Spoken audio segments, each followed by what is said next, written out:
Assalamu alaikum dostlar, ağa eneler, ata apalar, доктор Аманбаев кайрадан сиздердин кызматыңыздарда. Бүгүн дагы өтө орчундуу болгон маселе тагыраагы холестерин тууралуу айтып берүүнү эп көрүп турам. Анын дагы өзүнө жараша себеби бар. Айта кетсем, бүтүн дүйнө жүзүндө ошол катары биздин Кыргызстанда дагы адам өлүмүнө себепчи болгон оорулардын сап башында жүрөк кан тамыр оорулары болуп эсептелинет. Ал эми ошол жүрөк кан тамырларынын ооруларына алып келе турган негизги себеп бул атеросклероз жана ошо бляшка болуп эсептелинет. Ошол нерсеге алып келе турган нерсе болсо холестерин. Демек, муну билип коюу бизди жана жакындарыбызды ошол жүрөк кан тамыр оорулары менен ооруп калуу мүмкүнчүлүгүн аз болсо да азайтат деп ишенем. Андыктан барыңыздар ошол видеону акырына чейин көрүп, жакындарыңыз менен ошол оюлоруңузду бөлүшүңүздөр, ошол мен айтып берген нерселерди айтып берсеңиздер, буюрса сиздер үчүн жакшы натыйжа болот деп ойлойм. Эмесе сөз башынан болсун. Холестерин эки түрдүү болот: эндогенный жана экзогенный. Экзогенный деген бул сырттан келген майлар. Бул жаныбардын майы, бул өсүмдүк майы, бул синтетикалык чыгарылган баягы маргарин майлар, ушулардын бардыгы экзогенный майлар болуп эсептелинет. Алар бизге албетте организмибизге күч кубат берет жана биздин жакшы жашашыбызга мүмкүнчүлүк берет, күч кубатка толо жүрүшүбүзгө шарт түзөт. Бирок анын экзогенный холестериндин биздин ден соолугубузга эч кандай зыяны жок. Анткени кан тамырларды тосуп калган атеросклероз сырттан келген холестеринден пайда болбойт. Ушуну билип коюшуңуздарды каалайт элем. Андыктан салмагыңыз ашча болуп баратса дагы, башкасы нерселер болуп атса дагы, сырттан келген майларды жаман көрбөй эле коюңуз холестерин деп. Анткени алардын кан тамырга өтпөй эле биздин организмибизге керек учурда колдонулуп калганы сыртка чыгып кетет. Ал эми биздин кан тамырларыбызда атеросклерозду пайда кылган майлар болсо эндогендик май деп эсептелинет жана ал биздин боорубузда иштелип чыгат. Жана ал качан иштелип чыгат жана кантип колдонулат, ушунун механизмин айтып берейин. Мисалы, кайсы бир кан тамырды кандай түшүнөсүздөр? Кан тамыр деген эми шланганы элестетесиздер да, түтүк. Ушундай, мисалы, мынын ичи дагы түтүк, бош. Ошонун ичинен муну кан деп элестетсек, кан тамыр деп элестетсек, ичинен кан жүрөт. Жана ошол нерсе холестерин менен тосулуп калышы мүмкүн. Качан? Ошого токтоло кетели. Качан гана ал жерге холестерин көп өлчөмдө келип түшө турган болсо. Негизи организмдеги эч бир нерсе ашыкча эмес. Бардык нерсе биздин пайдабыз үчүн чыгарылган. Ошо катары холестерин дагы биздин кан тамырларыбызды жабыркап калуудан коргойт. Кантип коргойт? Мисалы, мынаны биз кан тамыр деп элестете турган болсок, мына сыртындагысы стенкасы кан тамырдын. Ошол кайсы бир жеринде ичкерип башташы мүмкүн. Кандайдыр бир себептен улам ичкерип калган болсо, мисалы, бул жери ичкерип калган болсо, ал жер тешилип калбаш үчүн боор холестерин иштеп чыгарат дагы ушул жака жөнөтөт. Ошол жерге холестерин келип бүтөлөт, тосот. Же болбосо бир аз калыңдайт деп айтсак дагы болот. Мисалы, мына турган болсо, кан тамырдын стенкасы бул жукарып кетти, демек холестерин келип муну бир аз тосуп коюш керек. Же болбосо мындай кошулуш керек. Ошондо бир аз эмдүүрөөк болуп, аны жарылып кетүүдөн сактап турат. Холестериндин негизги эле кызматы ушундай.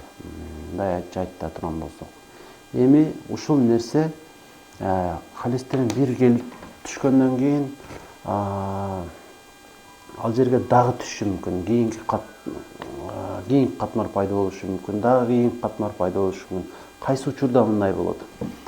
Качан ошол боор холестеринди көп өлчөмдө бөлүп чыгара берсе, бир түшкөн жерге дагы келип кайра кошула бериши мүмкүн. Ошонун натыйжасында мына түтүк боло турган болсо, биринчи кичине тосулат, анан көбүрөөк тосулат, акыры бүтөлүп калат, кан тамыр тосулуп калат. Ошондо инфаркт пайда болот. Ошон үчүн эмне кылыш керек? Биринчи эле жана жалгыз кеңешим бул кыймыл аракетти көбөйтүү. Мен ар бир эле видеомдо айтып келатам. Көп кыймылдаңыздар, спорт менен машыгыңыздар, диний тарбиялык көнүгүүлөрдү көбүрөөк жасаңыздар деп. Эмнеге? Ал биринчиден жүрөккө жардам берет. Анткени Эгерде жүрөк өз эле иштей бере турган болсо, ал чарчайт баары бир.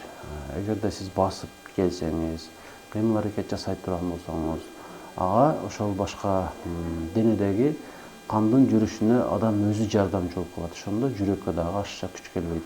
Кыймыл канча көп болсо, жүрөк ошончолук жакшы иштей берет. Бир гана жүрөк эмес, бүтүн денеге пайда. Эмнеге? Мисалы, дененин кайсы бир бөлүгүнө кан жетпей калса, ошол жерде оору пайда болушу мүмкүн. Зат алмашуу начарлайт. Андыктан денеңиздин ар бир бөлүгүн кыймылдатканга аракет кылыңыз. Чукур дегенде 5-10 мүнөт дене тарбия көнүгүүлөрүн жасаңыз бир күндө. Ошондо оорулардан алыс болосуз.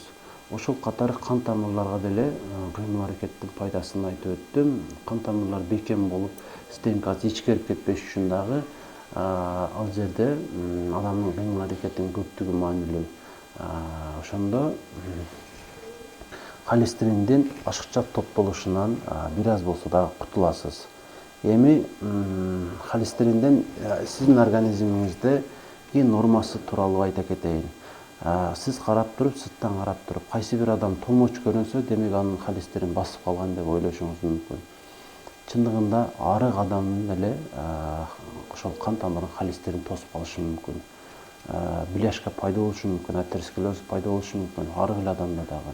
Ошондуктан аны билиш үчүн анализ тапшырыш керек болот. Ал болсо общий холестерин деген анализ болот. Ошол лабораторияга барасыз. Общий холестерин 400 сом турса керек. Тапшырасыз дагы, ошондон карап билип аласыз. Нормада 5-2ге чейин болот нормасы. Ал эми ал жалгыз анализ эмес, анын ичинде майдын ар түрлөрү бар.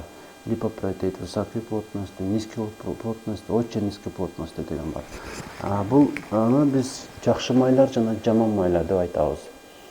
Жакшы майлар бул биздин организмге пайдасы бар, бирок зыяны дээрлик болбогон майлар. Ал нормадан азайып кеткени коркунучтуу. Эми жаман май деген бул липопротеид, низкой плотности деген майлар. Алар нормадан ашыкча болуп кетип турган болсо, ошол кан тамыр тосуп атеросклероз пайда кылат. Анын өлчөмү адашпасам 3кө чейин жетпеш керек. 3 эмес, даже 2ге чейин дагы жетпеш керек. Ошол көбөйсө атеросклероз пайда болот. Андыктан сиз өзүңүздү сүйсөңүз, жакындарыңызды жакшы көрсөңүз, алардын дагы саламатчылыгы бекем болсун десеңиз, бир жылда бир жолу болсо дагы холестеринди жана анын ичинде липопротеид, низкий, высокой плотности ошолорду дагы текшертип коюшуңуз керек. Бир адамга орточо бир 1000 сомдуктай анализ керек болот. Ошол нерсе кайсы бир оорунун алдын алып, мисалы инфаркттын алдын алып, бакубат жашай берүүгө шарт түзүп берет деп ойлойм. Анан негизи холестерин нормадан ашып чыга турган болсо, 5-2ден жогору чыга турган болсо, 6-7 чыгып кете турган болсо, албетте анын дагы дарысы бар, статиндер, левостатин, аторвостатин, аторис сыяктуу көптөгөн ошо статиндер бар. Алардын пайдасы кандай? Мисалы, бул кан тамыр десек, ичинде атеросклероз пайда болду, бирок эгерде биз ошол эмени иче турган болсок, таблетканы, эч качан аны жок кылып жибере албайт. Айла жок. Анын пайдасы ошол пайда болгон атеросклероздун андан ары өлчүп кетпешине гана жардам тийиши мүмкүн. Ошону билип коюңуз. Анан дагы баягы биологический активный добавкалар бар го. Кан тамырларды тазалайбыз, денени тазалайбыз дегендей кандай десем, ушундай лозунгдар менен элге сатат го. Бирине дагы ишенбеңиз. Эч бир дары-дармек кан тамырдын ичин тазалап кое албайт. Андыктан аларга ишенбей, анализ кылып туруп, ошого ылайык чараларды көрүңүз. Анткени сиз жөн эле күмөн кылышыңыз мүмкүн. Сизде баары жайында болушу мүмкүн. Сизге кеңешим, ошол биринчи анализ кылып көрүңүз, өзүңүздүкүн, жакындарыңыздыкын. Жашы бир 30-40тан жогору болсо, албетте жаштарда дээрлик болбойт деле. Текшерип туруп, эгер атеросклерозго себепчи боло турган ошол холестерин көбөйгөн болсо, эмне кылыш керек болот? Негизги эле аргасы бир гана кыймыл аракетти көбөйтүү. Өтөдө айтып өттүм, ошол нерсе бардык баленин алдын алат деп. Андыктан сөзсүз түрдө кыймыл аракетти көбөйтүңүз. Ашыкча зоругуп албаңыз, мисалы жашыңыз өйдөрөөк болсо, аздан баштап туруп күн сайын кичине-кичинеден көбөйтө берсеңиз жакшы болот. Жана дагы кимдерге ошол физнагрузка же болбосо көнүгүүлөрдү, спорт менен машыгууну тескерисинче тыюу салынат. Эгерде сиздин жүрөгүңүздө маселеңиз болсо, эндокардит, миокардит, перикардит болсо, митральный стеноз деген диагноздорго дагы аортанын оорусу бар, эме ошол сыяктуу көптөгөн жүрөк ооруларында сизге кыймыл аракетти көбөйтүү, кайра тескерисинче тыюу салынат. Ошого көңүл буруңуз. Жүрөгүңүздө маселе болсо, кардиолог менен келишип туруп, ошого ылайык гана кыймыл аракет жасасаңыз болот. Ал эми жүрөгүңүз менен маселеңиз жок болсо, сизге эч кандай чектөө жок. Единственный диабет менен ооругандардын дагы чектөө коюлат. Эгерде ал өтө күчөп кеткен же болбосо көп жылдан бери диабет менен 15-20 жылдан бери ооруйт дагы инсулин колдонот. Ал эми сахары болсо 10дон жогору болсо, ошолорго 10дон эмес, даже 14төн жогору болсо кыймыл аракетти көбөйтпөй эле тескерисинче азыраак кылган жакшы болот. Анткени алар үчүн дагы бул кооптуу болушу мүмкүн. Албетте дарыгер менен кеңешип иш кыласыз.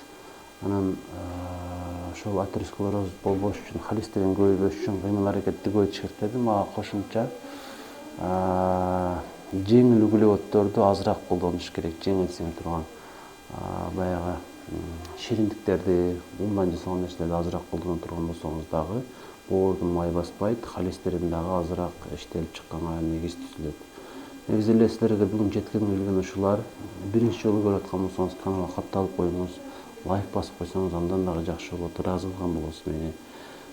Жана мурдагы видеолорду дагы көрүп чыксаңыз болот. Өтө көп темаларды алып чыкканмын. Ички оорулар тууралуу, ичегилер тууралуу, ашказан тууралуу, грипп тууралуу, ар кандай продуктлар тууралуу пайдалуу болгон көптөгөн темаларды алып чыкканмын. Алардын баарын эринбей көрүп чыксаңыз сизге пайдасы бар. Андан кийин аны башка бирөөлөргө айтып берсеңиз андан да жакшы болот.